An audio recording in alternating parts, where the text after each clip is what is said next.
Okay, now in that land of Canaan were the Hittites, the Amorites, the Perizzites, the Hivites, the Jebusites, and they were heathen tribes in the land of Canaan.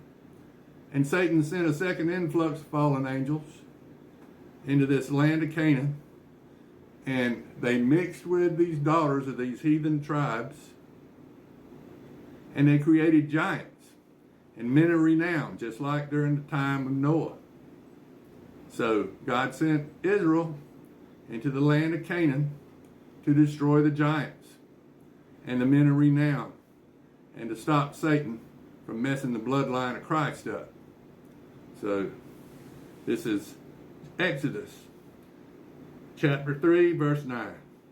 Now behold, the cry of the children of Israel is come unto me, and I've also seen the oppression wherewith the Egyptians oppress them. Come on, therefore, and I will send thee unto Pharaoh, that thou mayest bring forth my people, the children of Israel, out of Egypt. And Moses said unto God, Who am I that I should go unto Pharaoh, and that I should bring forth the children of Israel out of Egypt? And he said, Certainly, I will be with thee, and this shall be a token unto thee that I have sent thee, when thou hast brought forth the people out of Egypt. He shall serve God upon this mountain. And Moses said unto God, Behold, when I come unto the children of Israel, and shall say unto them, The God of your fathers hath sent me unto you, and they shall say unto me, What is his name? What shall I say to them? And God said unto Moses, I am that I am, which is Yahweh. No J's in Hebrew. 22 letters in Hebrew, no J's. So it's Yahweh. I am that I am. The name of God in Hebrew. And God said unto Moses, I am that I am. And he said, Thus shalt thou say unto the children of Israel, I am hath sent me unto you. And God said moreover unto Moses, Thus shalt thou say unto the children of Israel, The Lord God of your fathers, the God of Abraham, the God of Isaac, and the God of Jacob, hath sent me unto you, and this is my name forever, and this is my memorial unto all generations. Go and gather the elders of Israel together, and say unto them, The Lord God of your fathers, the God of Abraham, of Isaac, and of Jacob, appeared unto me, saying, I have surely visited you, and seen that which is done to you in Egypt. And I have said, I will bring you up out of the affliction of Egypt, into the land of Canaanites, the Hittites, the Amorites, the Perizzites, and the Hivites, and the Jebusites, unto a land flowing with milk and honey. And they shall hearken to thy voice, and thou shalt come, thou and the elders of Israel, unto the king of Egypt, and ye shall say unto him, The Lord God of the Hebrews hath met with us, and now let us go. We beseech thee 3 days' journey into the wilderness, that we may sacrifice to the Lord our God. And I am sure that the king of Egypt will not let you go, no, not by a mighty hand. But I will stretch out my hand and smite Egypt with all my wonders, which I will do in the midst thereof. And after that he will let you go. And I will give this people favor in the sight of the Egyptians. And it shall come to pass that when ye go, ye shall not go empty, but every woman shall borrow of her neighbor, and of her that sojourneth in her house, jewels of silver and jewels of gold and raiment.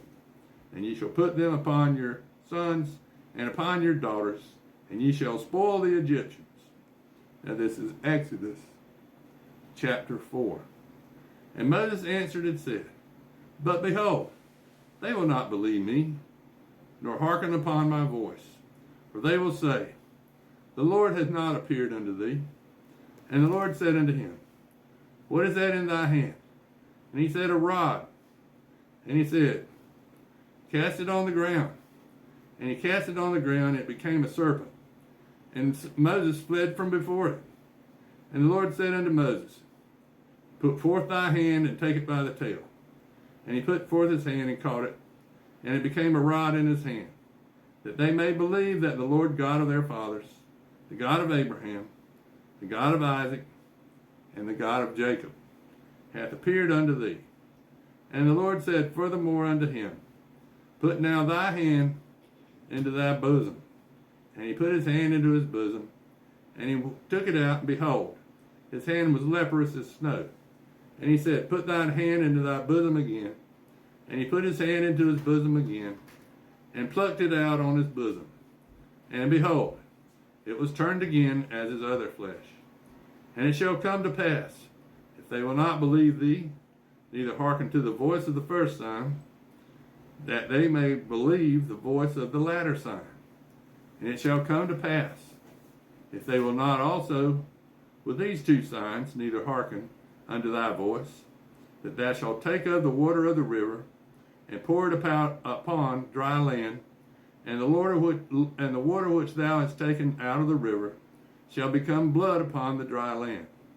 And Moses said unto the Lord, O my Lord, I am not eloquent, neither heretofore nor since thou hast spoken unto thy servant, but I am slow of speech,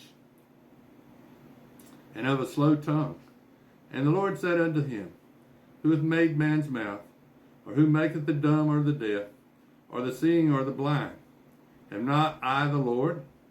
Now therefore go, and I will be with thee thy mouth, and teach thee what thou shalt say. And he said, O my Lord, send I pray thee, by the hand of him whom thou wilt send. And the anger of the Lord was kindled against Moses, and he said, Is not Aaron the Levite thy brother? I know that he can speak well, and also behold, he cometh forth to meet thee. And when he seeth thee, he will be glad in his heart. And thou shalt speak unto him, and put words in his mouth, and I will be with thy mouth, and with his mouth, and will teach you what ye shall do. And he shall be thy spokesman unto the people, and he shall be to thee instead of a mouth, thou shalt be to him instead of God. And thou shalt take this rod in thy hand, wherewith thou shalt do signs. And Moses went and returned to Jethro his father-in-law, and said unto him, Let me go, I pray thee, and return to my brethren which are in Egypt, and see whether they yet be alive. And Jethro said to Moses, Go in peace.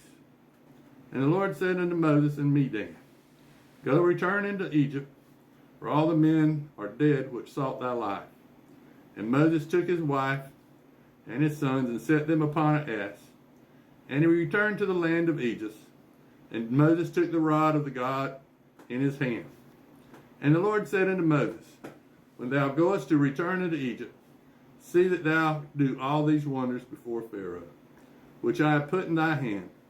But I will harden his heart, that he shall not let the people go. And thou shalt say unto Pharaoh, Thus saith the Lord, Israel is my son, even my firstborn. And I say unto thee, Let my son go, that he may serve me. If thou refuse to let him go, behold, I will slay thy son, even thy firstborn. And it came to pass, by the way of the end, that the Lord met him, and sought to kill him. Then Zipporah took a sharp stone, and cut off the foreskin of her son, and cast it at his feet, and said, Surely a bloodthirsty husband art thou to me. So he let him go, and then she said, A bloody husband thou art, because of the circumcision. And the Lord said unto Aaron, Go into the wilderness to meet Moses. And he went, and met him in the mount of God, and kissed him. And Moses told Aaron all the words of the Lord who had sent him, and all the signs which he commanded him.